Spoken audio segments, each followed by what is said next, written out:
is a CBS News special report. I'm Connie Chung, reporting from CBS News headquarters in New York. Good day. President Bush is about to address the nation about his decision to send thousands of U.S. troops to the African nation of Somalia. Their mission will be to make sure that food gets through to millions of Somalis in danger of starving to death. So far, armed gangs have been stealing most of the aid. The United Nations Security Council approved military intervention last evening, and other nations will be contributing to the U.S.-led force. CBS News correspondent Dan Rather is heading up our coverage in Somalia. He arrived in Mogadishu a short time ago. We're at the airport in Mogadishu, Somalia. Just as our plane came in, at the end of this runway, there was a firefight between Pakistani troops under the UN flag who try to keep the airport secure and one of the roving gangs that from time to time fire on the Pakistani troops. It's just an indication of how much chaos and anarchy, how much uncertainty there is in a country with no government, no police force, lawless society. This is the kind of environment that the U.S. troops will be moving into. Questions abound, not so much about will it be easy getting in, almost everybody thinks it will. Questions have to do with how long will the operation last, what indeed is the operation designed to do, can it grow from its original inception, its original intent, to be something more than just supplying food to the starving. A lot of questions, very few answers. Dan Rather, CBS News in Somalia. Now, President Bush is said to hope U.S. forces can be out of Somalia by January 20th. That's less than 7 weeks away when he leaves the White House. Mr. Bush called congressional leaders to the White House this morning to brief them on the operation. He will brief the rest of the nation in just a few moments in what could be his final address from the Oval Office. Now, here is the President of the United States. I want to talk to you today about the tragedy in Somalia and about a mission that can ease suffering and save lives. Every American has seen the shocking images from Somalia. The scope of suffering there is hard to imagine. Already, over 250,000 people, as many as people as live in Buffalo, New York, have died in the Somali famine. In the months ahead, 5 times that number. 1.5 million people could starve to death. For many months now, the United States has been actively engaged in the massive international relief effort to ease Somalia's suffering. All told, America has sent Somalia 200,000 tons of food, more than half the world total. This summer, the distribution system broke down. Truck convoys from Somalia's ports were blocked. Sufficient food failed to reach the starving in the interior of Somalia. And so in August, we took additional action.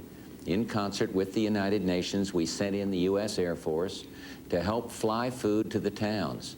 To date, American pilots have flown over 1,400 flights, delivering over 17,000 tons of food aid.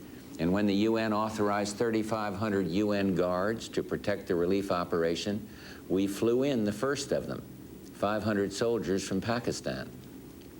But in the months since then, the security situation has grown worse.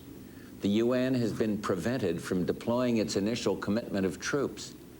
In many cases, food from relief flights is being looted upon landing.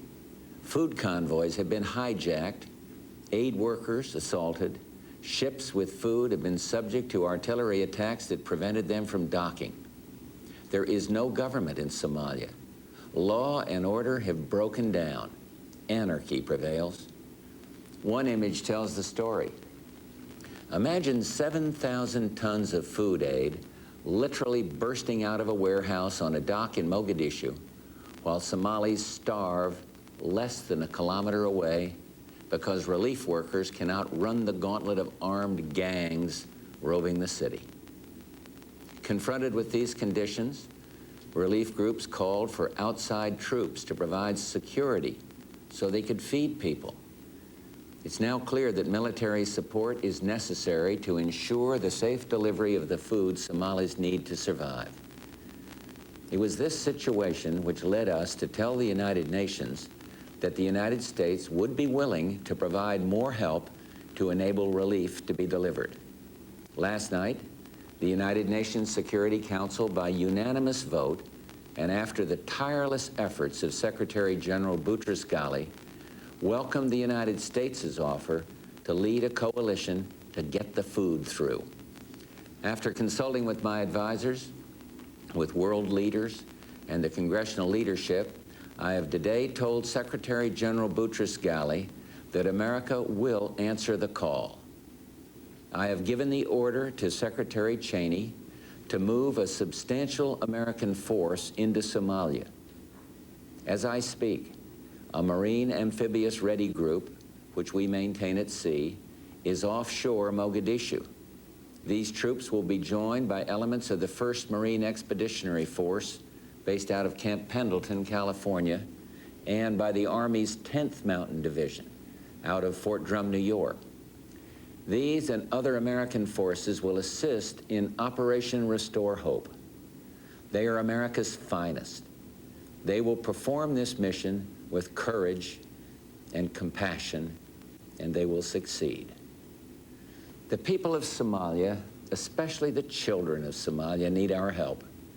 We're able to ease their suffering. We must help them live. We must give them hope. America must act. In taking this action, I want to emphasize that I understand the United States alone cannot right the world's wrongs, but we also know that some crises in the world cannot be resolved without American involvement, that American action is often necessary as a catalyst for broader involvement of the community of nations. Only the United States has the global reach to place a large security force on the ground in such a distant place quickly and efficiently, and thus save thousands of innocents from death. We will not, however, be acting alone. I expect forces from about a dozen countries to join us in this mission. When we see Somalia's children starving, all of America hurts. We've tried to help in many ways, and make no mistake about it, now we and our allies will ensure that aid gets through. And here is what we and our coalition partners will do. First, we will create a secure environment in the hardest hit parts of Somalia so that food can move from ships over land to the people in the countryside now devastated by starvation. And second, once we have created that secure environment, we will withdraw our troops, handing the security mission back to a regular UN peacekeeping force. Our mission has a limited objective: to open the supply routes, to get the food moving, and to prepare the way for a UN peacekeeping force to keep it moving. This operation is not open-ended. We will not stay one day longer than is absolutely necessary. And let me be very clear.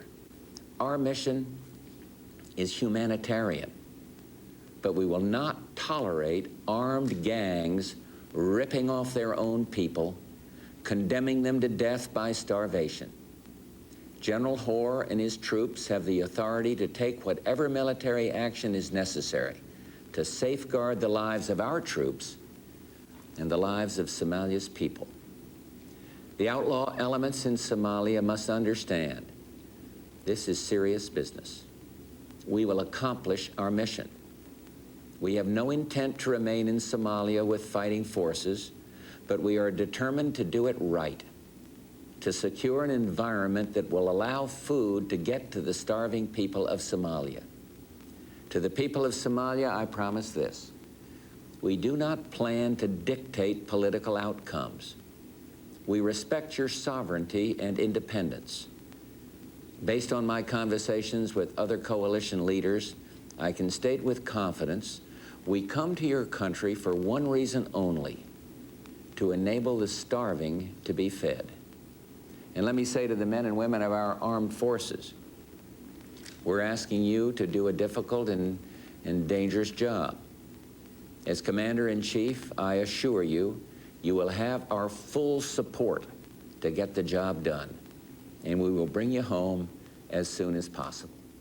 And finally, let me close with a message to the families of the men and women who take part in this mission.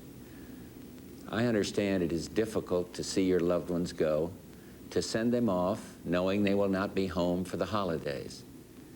But the humanitarian mission they undertake is in the finest traditions of service. And so to every sailor, soldier, airman, and Marine who's involved in this mission, let me say, you're doing God's work. We will not fail. Thank you, and may God bless the United States of America. President Bush speaking from the White House, calling this effort Operation Restore Hope.